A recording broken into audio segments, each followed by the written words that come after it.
Le 3 septembre 1939, la France déclare la guerre à l'Allemagne. 8 mois plus tard, débâcle de l'armée française. Le 14 juin 1940, Paris est occupé. Le 23 juin 1940, les troupes allemandes entrent dans La Rochelle. Ah bien, ce jour-là, c'était un dimanche. On faisait quand même du sport, il faisait beau, on est allé à la plage. Et à un moment, qu'est-ce qu'on voit arriver? Une belle voiture allemande décapotable avec des officiers dedans et un chauffeur. Alors on s'est dit, ça y est, ils sont là, quoi. 4 années d'occupation. Les nazis font régner la terreur et soumettent les populations. Arrestations, exécutions, déportations. La résistance à l'occupant s'organise. Sabotage, parachutage, attaque. Juin 1944, les Alliés débarquent sur les côtes normandes. Et partout, les forces de résistance redoublent d'intensité. L'occupant allemand est repoussé et se replie. Et puis il y avait un ordre d'Hitler qui avait dit, vous restez, vous remontez sur l'Allemagne, mais vous laissez des postes de résistance pour Bordeaux, La Rochelle, Saint-Nazaire, etc. Une partie de l'armée allemande se replie dans les principales bases maritimes de l'Atlantique et de la Manche. Ces camps retranchés, appelés poches, sont encerclés par les forces françaises.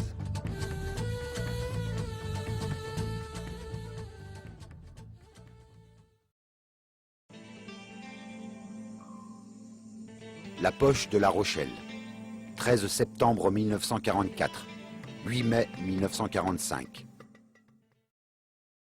De La Rochelle sont partis dans des sous-marins certains hauts dignitaires nazis. Et puis il y a eu effectivement ces combats de la poche de La Rochelle par une armée française sous-équipée, sous-alimentée, mal armée, face à des soldats allemands qui, contrairement à ce qu'on croit, avaient encore le moral.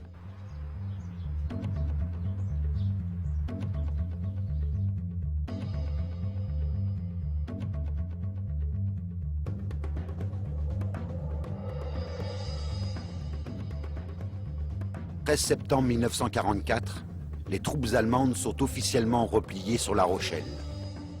Les maquis des départements voisins font mouvement vers la Charente-Maritime. Tous les maquis sont partis et se sont donné rendez-vous, si on peut dire, aux alentours de La Rochelle. Ah bien, ils venaient de tous les départements, depuis la Corrèze, la Dordogne, les Deux-Sèvres, la Vendée, la Haute-Vienne, la Vienne, enfin, etc., quoi. Maquisards et volontaires sont recrutés sur place par l'armée française. Ces forces sont structurées en plusieurs régiments déployés autour de La Rochelle afin d'encercler et contenir l'occupant.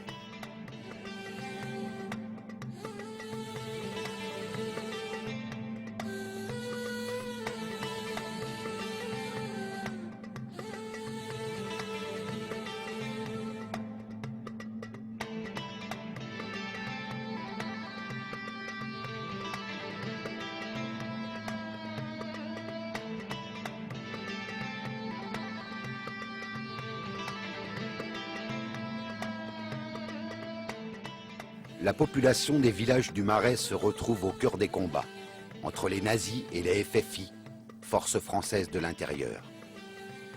Violence et drames se multiplient.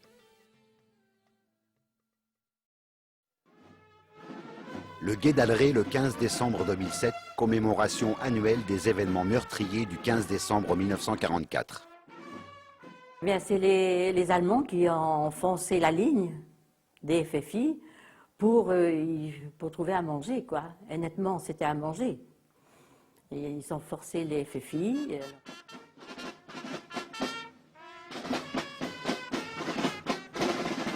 Nous, notre régiment, il sortait du maquis de Charente. C'était donc Foch-Birakem. Dans ce matin brumeux du 15 décembre 1944, ce fut le combat, avec avantage à l'attaquant par la surprise, plus le temps très humide, où nos sentinelles ne pouvaient se dissimuler dans leurs abris inondés. Les points d'appui de même, il fallait se défendre à corps découvert, et le résultat est celui que vous connaissez. Imaginez un jeune soldat, certain de moins de 20 ans, blessé mortellement, qui meurt lentement par hémorragie un 15 décembre, où la veille, il a écrit à sa mère, à un ami ou à sa copine, leur souhaitant une bonne année et la fin de la tourmente. Voilà le sort final qu'ont connu nos camarades, victimes de la folie humaine. Affreuse guerre politique qui a embrasé le monde entier pour des idéaux techniques de race aryenne dite supérieure. Nous, on était avec mon frère à soigner les bêtes et on a été obligés de partir puisque les Allemands poussaient, donc les FFI, là, poussaient. Alors on a parti, on a pris nos bicyclettes et on a parti. Et donc, alors là, sur la route, il y avait des blessés quoi, qui se ramenaient, les pauvres, ils se ramenaient à pied. Vous voyez cette photo, je l'ai dans la tête. Et elle s'en va pas.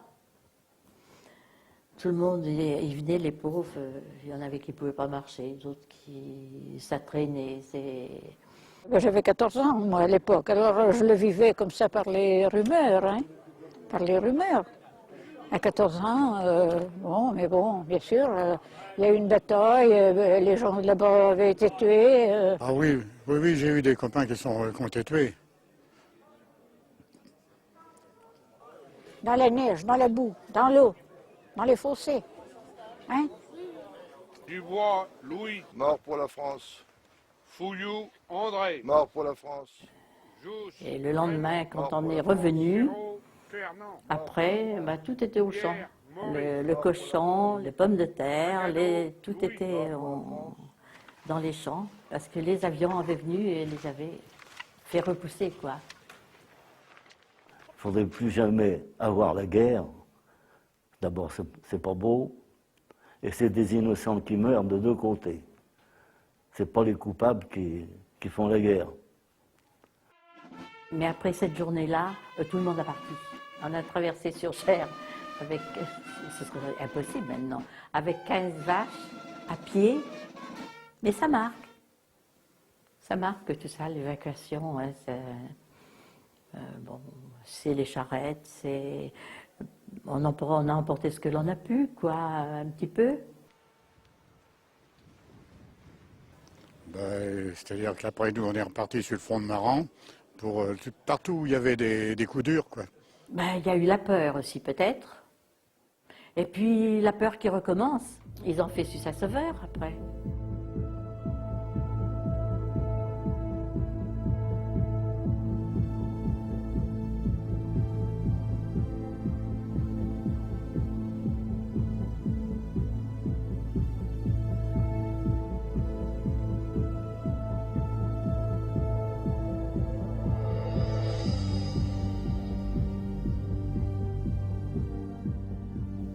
Saint-Sauveur-d'Aunis, le 26 septembre 1944, attaque allemande.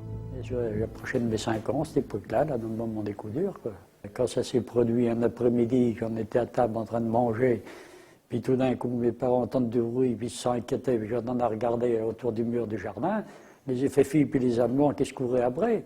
Ils étaient autour des gerbiers dans la cour. Et ce jour-là, je n'ai pas besoin de vous dire que mes parents ils nous ont pris par le bras avec mon frère et ma sœur, puis un homme qui travaillait à la maison chez nous. Puis on a pris la rue, puis on s'est sauvé par les jardins qui donnent de l'autre côté du bourg. Ma femme, par exemple, ils étaient partis de Saint-Sauveur, les gens. Eux, ils étaient réfugiés à Monzé, sur le Mignon. Mais il y en avait qui étaient réfugiés un peu partout, parce que ça bombardait sur Saint-Sauveur. Et puis elle tenait un cheval qui était fou, quoi. Alors ils sont partis avec les vaches, et puis ils venaient quand même à Saint-Sauveur chercher du foin. Les Allemands les laissaient approcher quand même. Mais enfin, c'était dangereux.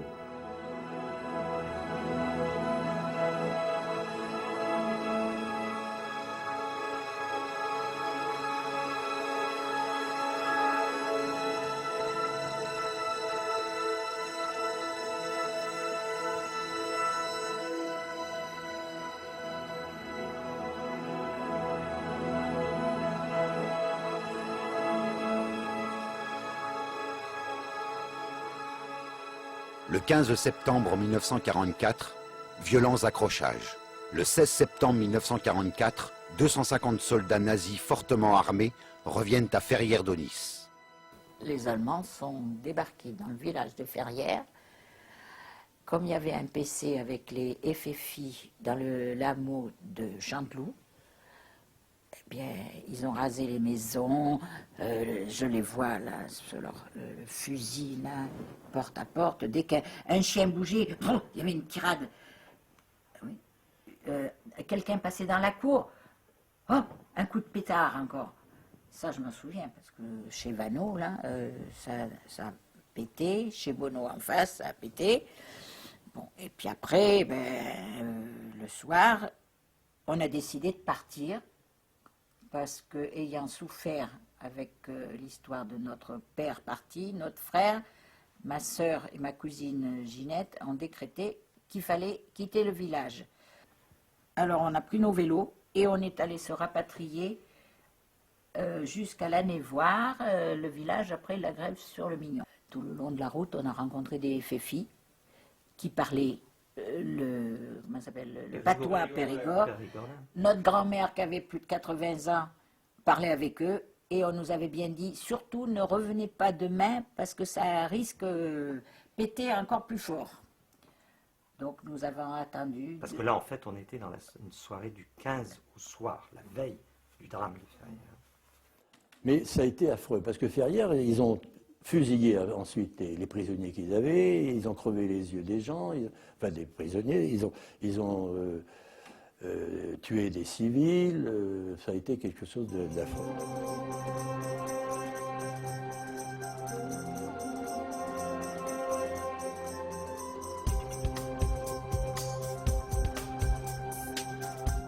« 7 mai 1945. La capitulation de l'Allemagne est officialisée à Reims. 8 mai 1945. La Rochelle est libérée. » Il y a quand même eu un grand nombre de morts dans ces combats pour la libération de La Rochelle. Et paradoxalement, La Rochelle a été libérée après Berlin. Quand vous entendez les balles siffler, quand vous apprenez que les Allemands ont traversé le village en pleine nuit, quand vous voyez des maisons qui brûlent, vous croyez que les gens restent inactifs et insensibles? Non.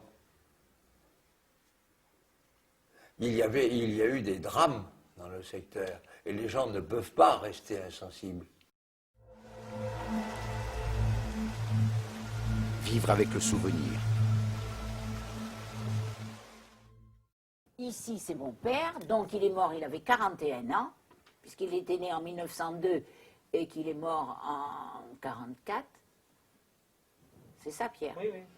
Et Pierre est né en 26 et il est mort en 1945, mais il avait 18 ans et demi. Nous habitions dans cette maison, nous sommes nés ici, à ces fenêtres-là. Au-dessus de l'épicerie.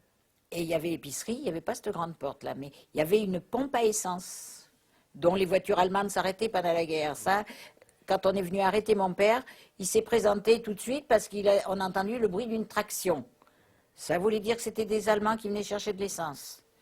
Et puis ils l'ont embarqué, parce qu'il faisait partie d'un groupe de résistants, Honneur et Patrie. C'était un mouvement de sabotage et de sabotage de sous-marins allemands à la palisse. C'était un mouvement de renseignement, donc effectivement, qui était extrêmement important pour les Allemands. Et les Allemands l'ont effectivement, littéralement, anéanti en septembre 1943. Ils assistaient à des parachutages. Organisés. Des parachutages d'armes. Quand les Allemands sont venus les chercher, on a trouvé des armes qu'il avait camouflées. Les premiers parachutages ont eu lieu pas très loin d'ici, le 14 juillet 1943, de la part de ce mouvement Honneur et Patrie, né à La Rochelle avec des développements sur Marennes et sur la région de Ferrières, et qui avait été mis en place par des hommes de toutes origines politiques, confessionnelles, qui n'avaient vraiment pour seul but que de lutter contre l'occupant nazi. Donc d'une part j'étais présente et quand la Gestapo est venue, ils étaient 3 ou 4, je ne sais plus, avec leurs grandes gabardines longues, je ne sais pas sur quelle couleur, leur chapeau, etc. La voiture c'est une traction noire. Bon, il a été arrêté le matin et on a appris dans la journée ou le lendemain qu'il était à la caserne de Marennes. Après, on a su qu'ils étaient à Rochefort, à la prison. C'est la prison Saint-Maurice, qui est maintenant le conservatoire de musique. Et pendant 2 mois, ce sont les familles qui ont nourri et apporté la nourriture et les vêtements, et on y allait régulièrement. Je suis petite fille et fille d'eux. Petite fille du commandant Lisiac, qui était un des chefs de la résistance du département, qui appartenait au réseau Century, qui était un réseau de renseignement. Et mon grand-père a été fusillé le 11 janvier 1944 à Souges, dans la banlieue bordelaise, un endroit où il y a eu en tout, je crois, 230 ou 250 fusillés. Quand mon grand-père a été fusillé, mon père n'avait pas 19 ans, et donc mon père a été extrêmement marqué, bien sûr, par l'assassinat de son père. C'était la lettre que mon père a écrite avant d'être fusillé au camp de Souges, le 11 janvier 1944. Dont ils ont été 21 ce jour-là. C'est tout le groupe, le Honneur et Patrie. 6 heures, Bordeaux, 11 janvier 1944. Ma chère mère, ma chère petite femme, mes chers enfants. Il est de très bonne heure. Tout à l'heure, à 8 heures, j'aurai cessé de vivre, en pensant à vous tous et à la peine que vous allez avoir. Tâchez donc de surmonter votre chagrin et le malheur où vous allez être plongé. Pierre va vous arriver, sans doute prochainement. Il vous renseignera sur les derniers moments que nous avons passés ensemble. J'aurais tant voulu vous embrasser une dernière fois. Je vous envoie par ce dernier mot mes plus tendres affections. J'espère que vous n'oublierez pas le sacrifice que je fais. Je vous embrasse pour toujours et vous envoie avant la tombe, mon dernier souvenir. Bon baiser, signé André Robert. Vous êtes autorisé à recevoir mon corps. Merci, adieu à tous. Puis à 7 heures, encore un mot. Il est resté au bureau 238 francs. J'ai encore mon alliance au doigt. Adieu, André. Et encore à 7h30, un dernier mot. J'ai tout refusé. Confession, communion, cigarette. Dernier adieu, André. Et à 8 heures, il passait donc au peloton d'exécution avec ses 20 autres compagnons. Ils n'ont pas voulu avoir les yeux bandés, ils ont chanté la Marseillaise. Enfin, c'est extraordinaire. Et il y avait des gens de 20 ans. Il y en avait qui avaient 19, 20 ans. Oui. Je crois que mon grand-père était le plus âgé, il avait 59 ans. C'est aussi pour ça que des gens comme moi tiennent à la Marseillaise. Je sais bien que son contenu et ses paroles sont très discutés pour des générations jeunes, et je comprends. Mais quand on sait que les nôtres sont morts en chantant la Marseillaise, on ne peut pas y renoncer. Bien sûr. C'est pas définitif, mais je crois que c'est une chose dont il faut que les jeunes, des générations comme vous, qu'il faut que vous les preniez en compte. Moi, je verrais garder ajouter des paragraphes, ajouter des chapitres, éliminer le sanguinaire si on veut, mais il faut la garder. Enfin, j'en suis là.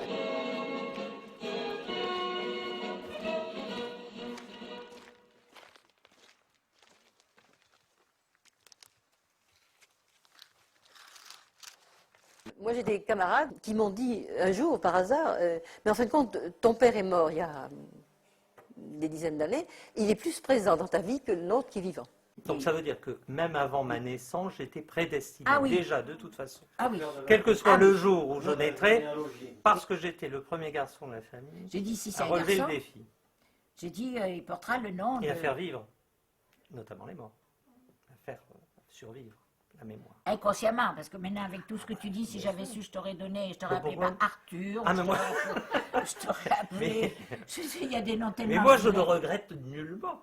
Hein, mais d'accord, mais enfin, oui, mais tu m'as dit prénom, parce que c'est ma force. C'est une de mes forces. L'un de nos oncles qui a été fusillé, l'un était marié depuis 15 jours et l'autre avait une copine. Et nous avons retrouvé cette année cette dame qui a plus de 80 ans, qui a fait sa vie depuis, qui est maintenant sur un fauteuil roulant et tout, et qui nous a remis une petite boîte dans laquelle il y a tout le courrier qu'il s'était échangé, y compris quand lui, René, était à la prison de Rochefort. Donc c'est extraordinaire. Hein. Il communiquait par des petits papiers à l'intérieur d'une bouteille thermos. Elle les a dans sa petite boîte, là. Et elle a un petit caillou aussi de l'endroit où il était enterré. Une vision très manichéenne des choses. Tout ce qui était Bosch était affreux, tout ce qui était français était superbe. Et puis après, étaient des victimes, des tortures notamment. Et puis après, quand j'ai appris, par exemple, quand j'ai découvert dans les classes où je suis allée plus tard, qu'il y avait des gens que je trouvais très sympathiques, et puis j'ai découvert après que c'était des Allemands, j'ai découvert qu'il y avait des Allemands très fréquentables. Donc l'analyse n'était plus nationale, mais elle était politique, c'était les nazis qui étaient en cause et non pas les Allemands. Les Boches, pour nous, c'était les Boches, et ça a continué longtemps.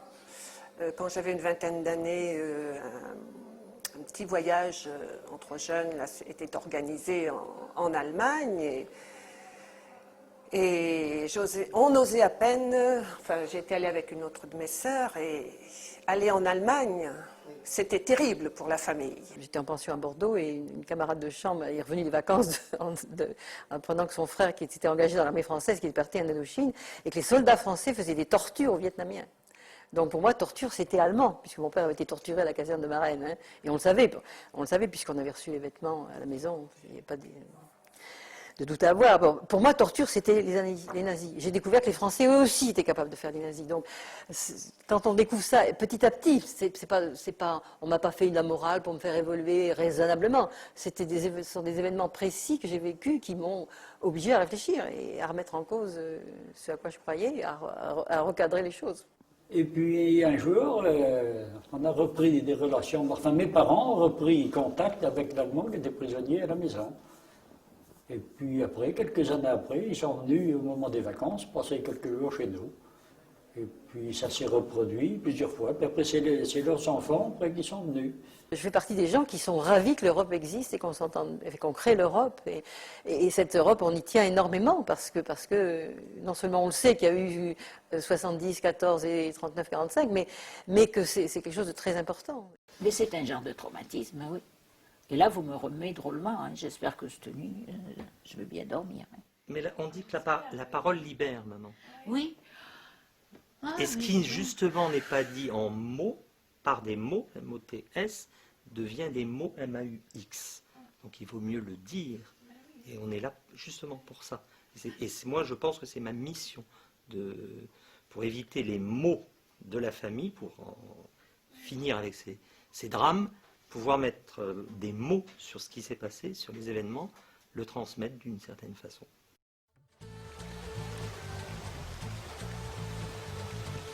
Devoir de mémoire. Alors très jeune, comme pas mal d'entre nous, je crois, ça me cassait les pieds. La résistance, c'était pas mon truc du tout. Et puis petit à petit, avec les années, mon père, qui a consacré sa vie, qui lui-même était donc résistant, puisque lui-même était un agent de liaison du groupe, avant de rejoindre les maquis de Vendée, puisqu'ensuite il a lui-même été résistant dans les maquis de Vendée. Donc mon père on a beaucoup parlé, et puis c'est vrai que peut-être que ça a revêtu un aspect historique qui s'est rajouté à cet aspect personnel, et je me suis très intéressée à ce qu'il faisait. Je me suis aperçue que mon père, depuis des années, faisait un énorme travail de mémoire. Et il convenait peut-être de construire en un lieu un monument unique concernant les combats de la poche de La Rochelle. D'où l'idée de ce monument qui a été construit sur le territoire de Saint-Sauveur, à la limite de Saint-Sauveur et de Ferrières. Et quand un jeune va regarder un monument, il va dire mais pourquoi ce monument? Qu'est-ce qu'il fait là? Qu'est-ce qui s'est passé?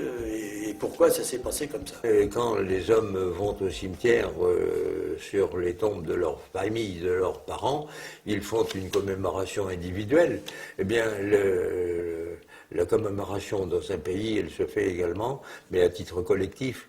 J'allais dire, on mutualise la souffrance, on mutualise aussi le souvenir. Pour précisément montrer ce qui s'est passé, en tirer des leçons et éviter que les mêmes catastrophes ne se reproduisent. Car on ne saurait vivre éternellement en oubliant le passé. On ne peut pas oublier le passé. Il faut à tout prix faire participer les enfants. La population ne doit pas rester étrangère. Les nouveaux habitants, par exemple, ne doivent pas rester étrangers à ce qui s'est passé dans ce pays. Et c'est les raisons pour lesquelles on organise ces cérémonies commémoratives. Je suis venu, si je me rappelle, pour ceux qui sont morts dans la poche de La Rochelle, pour se souvenir d'eux. Pour honorer ceux qui sont morts, qui nous ont défendus à Courson, qui ont résisté contre les Allemands. Parce que ça se trouve, ici, s'ils n'auraient pas résisté, ce serait encore la guerre. Il n'y aurait peut-être plus la France. Ça fait bizarre de les voir, en vrai. Voir des militaires médaillés, des marins, des armées de l'air. Parce qu'on voit tous les grades, tous les soldats qui sont venus ici. Moi, ça me fait drôle.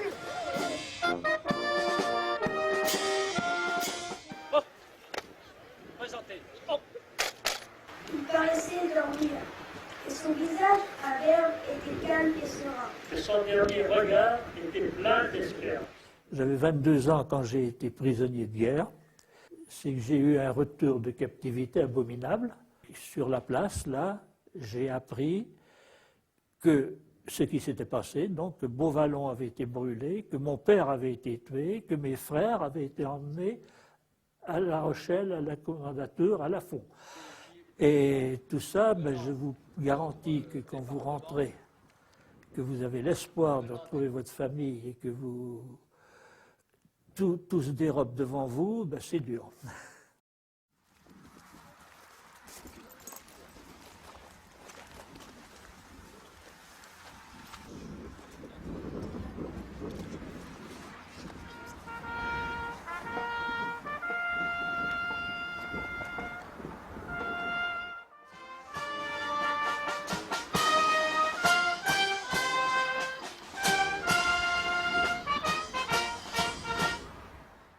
Parce que de voir beaucoup de personnes qui viennent ici rendre hommage à d'autres personnes, c'est comme moi. C'est important.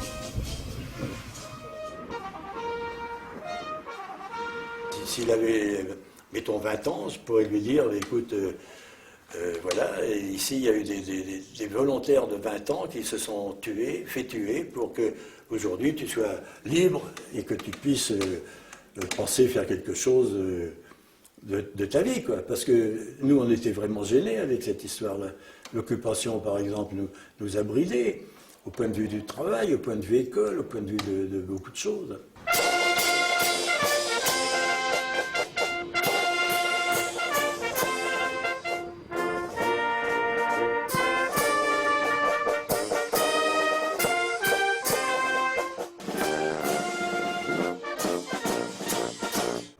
Ça me fait un peu de tristesse et j'ai trouvé ça cool aussi. Ça fait bizarre et on est ému à la fois. Former des citoyens, des gens qui, dans le monde actuel, sont conscients autant que possible et responsables de ce qui se passe, et autant que possible. Je crois qu'en ce moment-là, c'est fou partout, la guerre. Ils ne se contrôlent plus. Tout le monde a raison. Le dernier de mes petits-fils m'a demandé de lui faire un cahier sur tout ce que j'avais subi et tout ce qui s'était passé. J'ai dit que donc c'était d'abord que la guerre, comme je lui disais dans la préface, je le dis, surtout garde ce cahier précieusement, ne l'oublie jamais et pense que ton grand-père a fait la guerre et que je ne voudrais pas que vous la fassiez vous-même, car il y a trop d'horreur. Et c'est vrai que c'est